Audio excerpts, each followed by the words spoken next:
লালমনিরহাট জেলায় বিলুপ্তির পথে কাউন চাষ।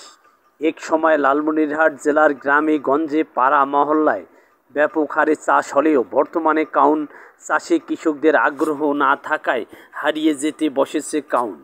অল্প খরচে সহজ চাষ পদ্ধতিতে ও পানি সাশ্রয়ী হওয়ার পরও কৃষি সম্প্রসারণ অধিদপ্তরের সঠিক তদারকির অভাবে আবহমান গ্রাম বাংলার ঐতিহ্যের সঙ্গে জড়িয়ে থাকা কাউন ফসলটি আজ প্রায় বিলুপ্তির পথে। কাউন নামক ফসলটি যেন কালের গর্ভে বিলীন হতে চলেছে। সুস্বাদু একটি ফসলের নাম কাউন। মানুষজন কাউন চালের সঙ্গে রান্না করে খায়।